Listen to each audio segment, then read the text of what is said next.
Good morning, everyone. Gablinu back with another video today. Let's just go ahead and get into it. This is for a Bobo Stame Sorc. I haven't played something like this in quite some time, and I figured it's a perfect time to bring it out. Super deadly build overall. With the gear sets we're running, we just can put out an insane amount of pressure. Let's go ahead and just get into the build. For my attributes, I'm running 64 points into health. You don't have to run it that way if you don't want to. However, I want the higher health pool to increase my survivability. For the Mundus, I'm running the Shadow. You can run the Thief or the Lover. Those would be your best two options besides the Shadow. Since I have such high crit chance, I'm running the Shadow. Jewels for the food, or Orzogas, and as you can see, I am not a vampire. This build is going to need all the extra sustain that it can get, and it's going to be squishy regardless, so no vamp on this one.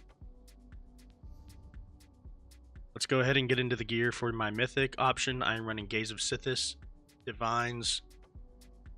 Not really a point to change this into reinforced. We already gain a ton of armor from it anyways. If you have a reinforced one, that's fine, but I'm going a full Divines build here, so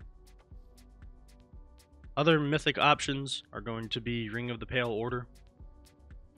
Basically, anytime you deal damage, you're going to gain 20% of it back as health, so it's a great option to keep our survivability up as well.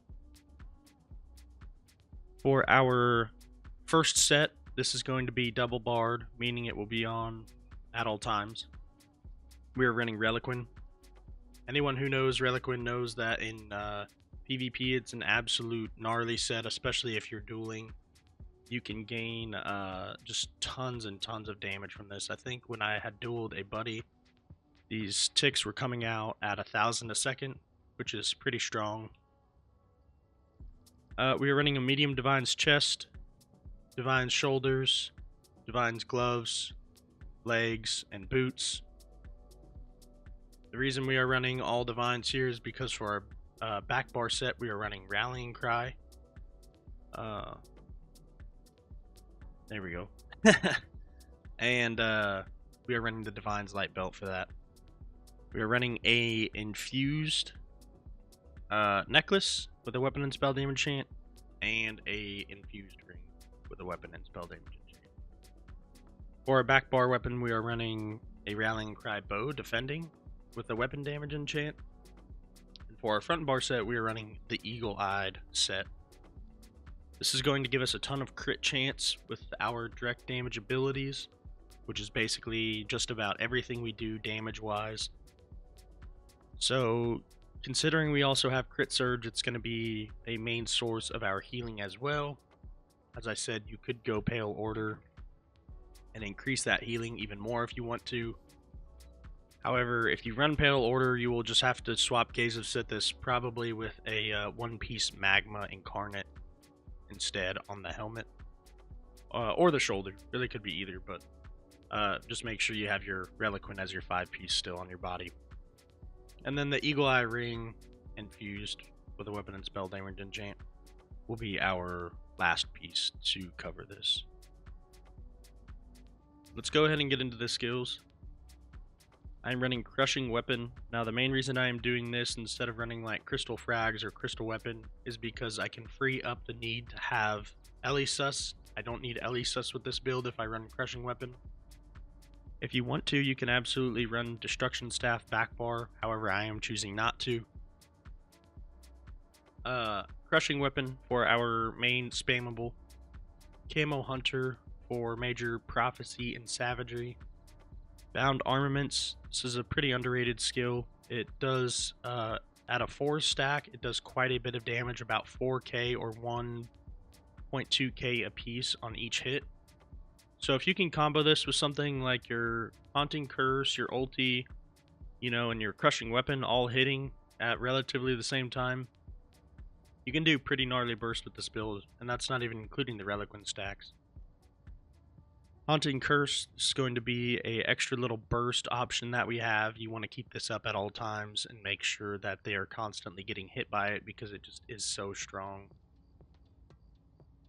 Streak not only for our stun, but one of our main ways of getting away, escaping, crazy situations where you have tons of people on you, or if you just need to relieve some pressure off yourself. We are running Ballista. Reason we want to run this morph instead of the other morph of the bow ulti is because that with this version, you can drop this one on the ground like a turret and continue your main burst damage combo lineup, and it will just be absolutely ticking damage on them. If they happen to block or just be dodge rolling to avoid all the damage, they're going to burn through their sustain. So even if they somehow avoid the damage from this, they're still going to be in a really poor position because you just made them drain sustain when they already need everything that they can to be able to fight you. So if you wanted, you could go Dawnbreaker instead. However, I just think this bow ulti is just too good with this morph. So moving on to the back bar, we are running Crit Surge. As I said earlier, we are running a high crit chance. Therefore, anytime we deal crit damage, we can heal a little bit off of it, which is super nice. You could get your crit chance higher if you run the Thief. Running Dark Deal is going to give us Minor Berserk, Minor Force. Not only that, really you're going to be using this anytime you're in a point where you are low on sustain, especially stam sustain. And you kind of have a game loop of popping this to increase your stamina, and we have something in the CP tree that's going to help us gain a lot of magic back. So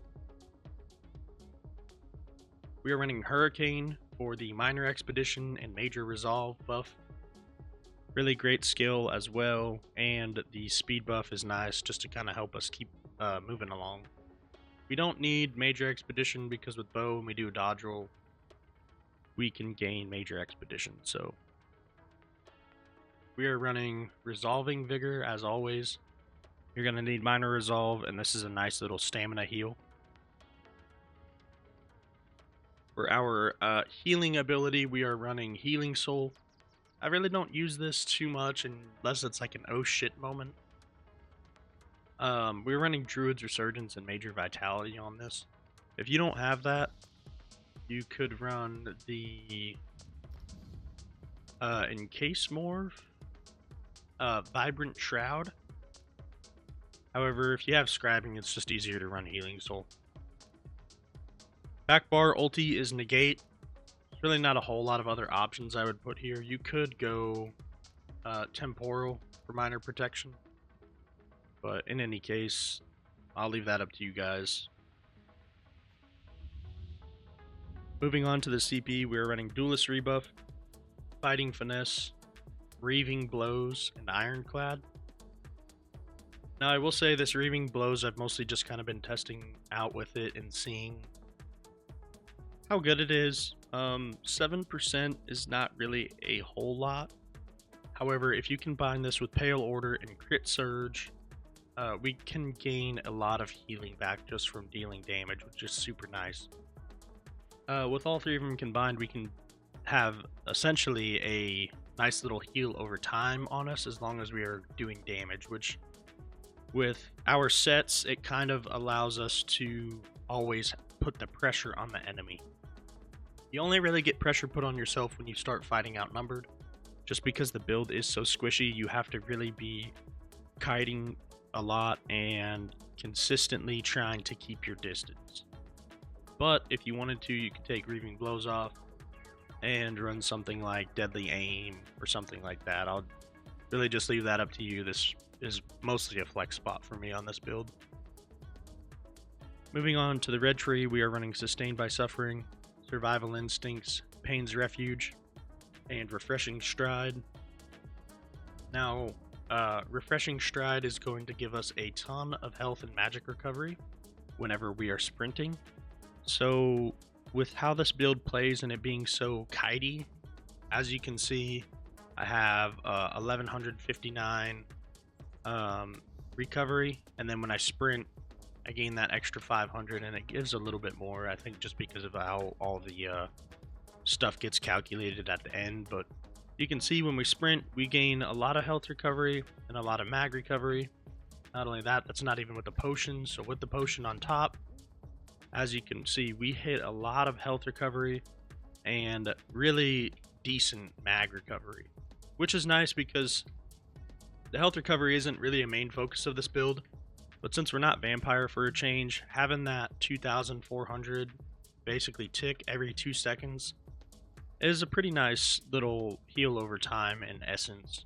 So really just kind of adds to our survivability to have refreshing stride on, seeing as we do sprint a lot with this build. So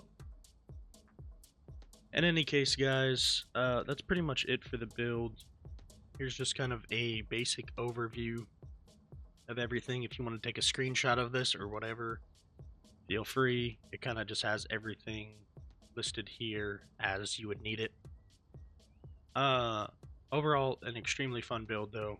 I've always had a blast playing this. I think it's one of the most fun playstyles in the game because you are so weak in the fact that, you know, your survivability is low, but your output for damage is extremely high. You're really just like a bow glass cannon, which is always really fun.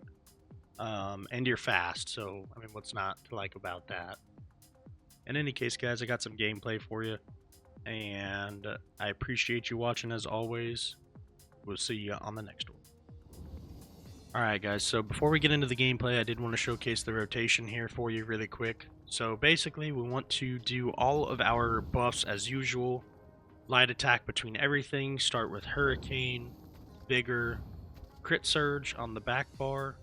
You always want to make sure your buffs are procced before you get in the fight, because if not, you're just going to have a hard time. After we do that combo, we are going to want to bar swap and immediately light attack and place Haunting Curse. And from here, we can start using our spammable, which is Crushing Weapon.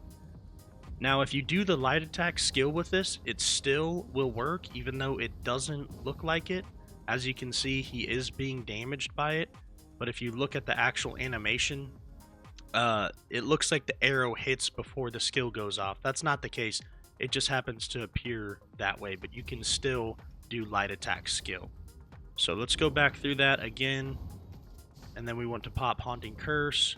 Immediately start hitting your Crushing Weapon. And whenever you have 4 stacks of the bound armaments, you want to let them fly.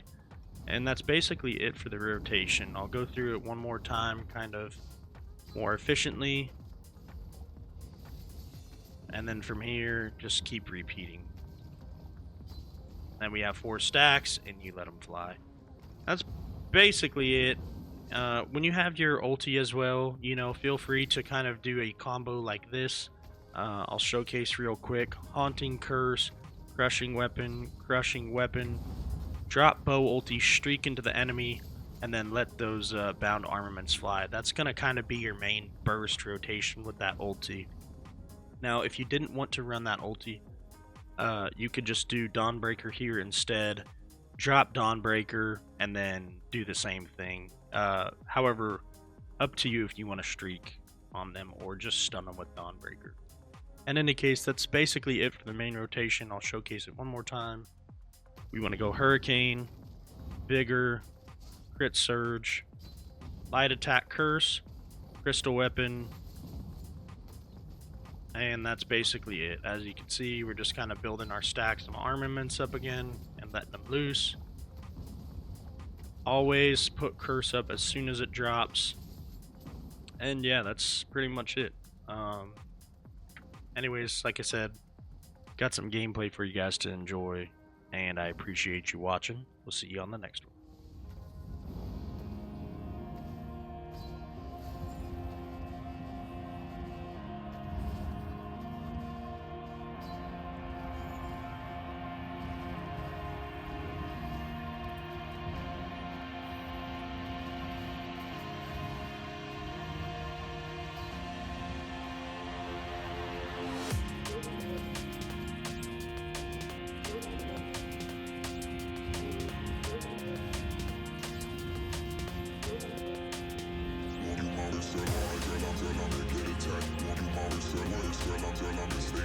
You want me to take you back? You want me to take you back? You want me to take you back?